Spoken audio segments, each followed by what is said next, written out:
talk about the market a little bit. A lot of people are concerned with what's happening with stocks.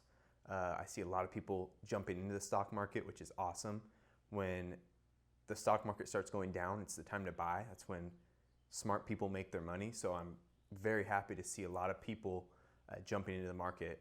And it's also cool that a lot of people are hitting me up, asking me what I think about things, and also just telling me like, hey, I'm getting into stuff. I'm just dipping my toes in, or I'm making some big plays. So it's really cool that people see me as someone they can talk to about that stuff. I really enjoy it. But today what I want to talk about is the housing market, because there's some concerns that we're seeing 2008 over again with basically housing going to be crashing.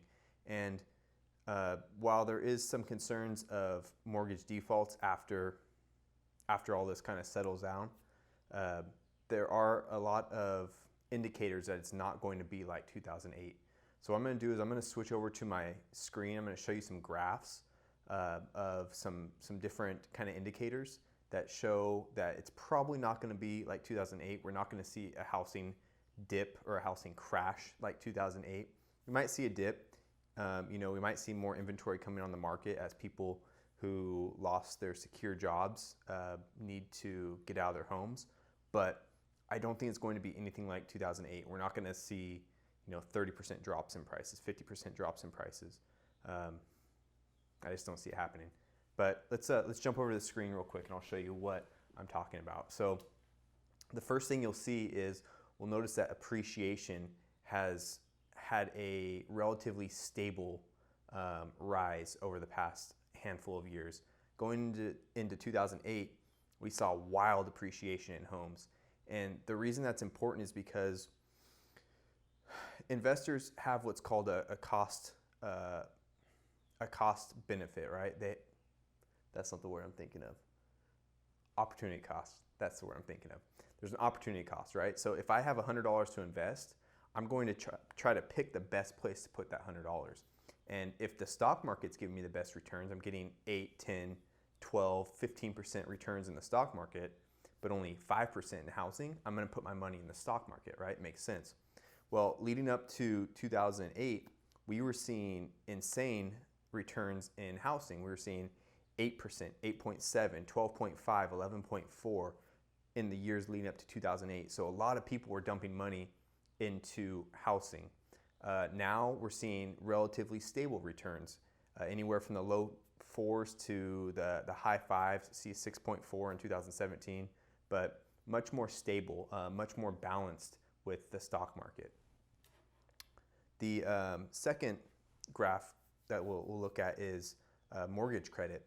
So leading up to 2008, it was very, very easy to get loans. And people were able to get loans that were called adjustable rate mortgage loans.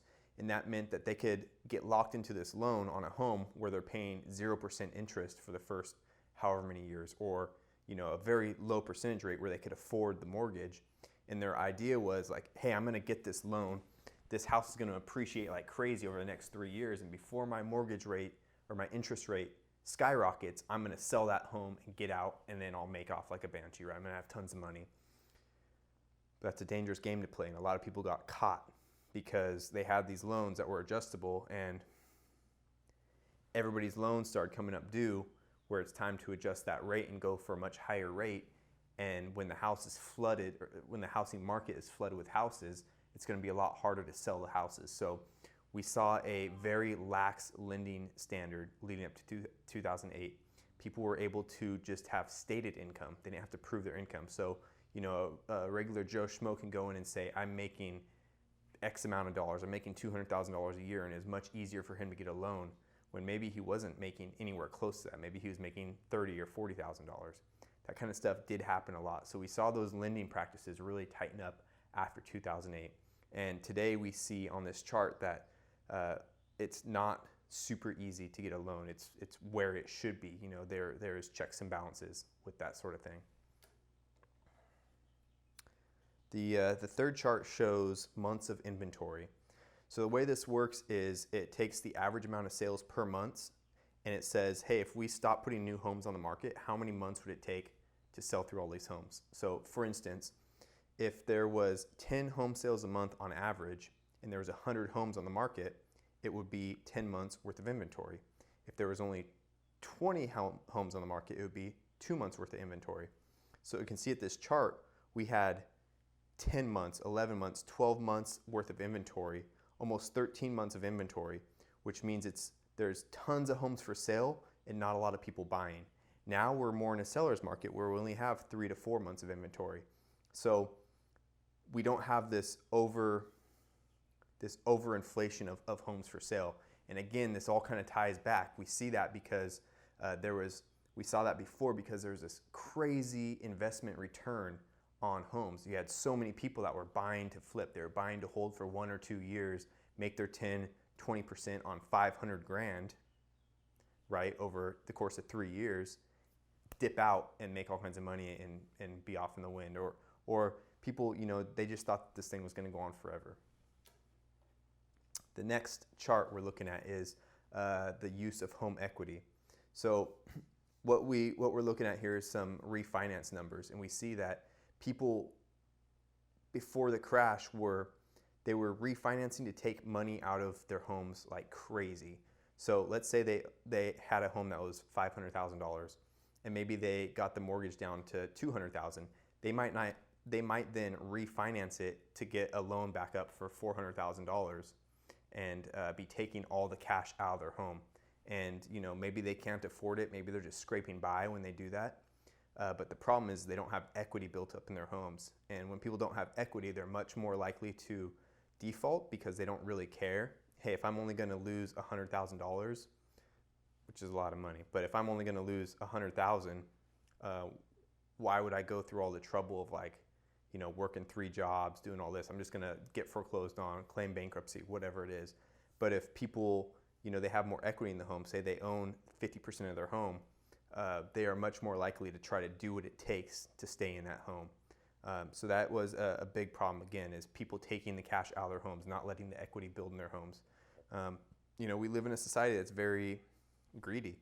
A lot of people, they want the newest things, they want the newest toys, and a way to fund that is to take money out of your home. And a lot of people were doing that before. We see those rates way lower now than they were at that time. The last chart here is kind of what I was just talking about. It's home equity. So we see here, this is a pretty amazing stat. 30% of all homes are owned free and clear. That means people do not owe anything on their home. That's pretty amazing. That's a large amount of people. Of all the homes in America, 53.8% have at least 50% equity. So that means if someone owns a $500,000 home, they owe less than $250,000 on it.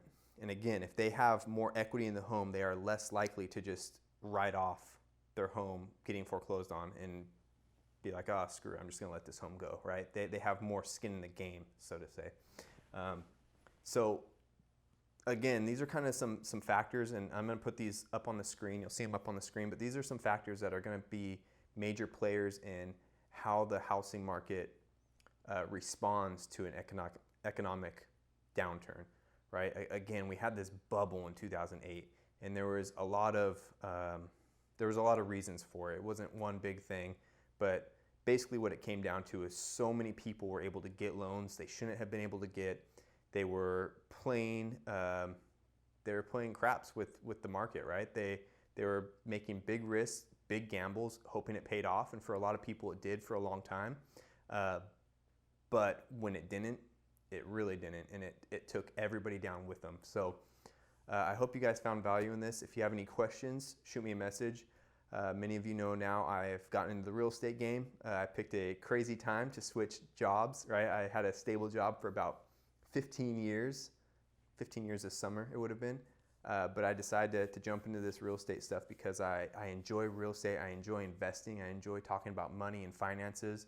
And this is just something I've wanted to do for a long time. So thanks for sticking around this long. I hope you found value in it. If you did, let me know. Comment below. If you're on YouTube, subscribe, hit the like button. There's going to be a lot more like this.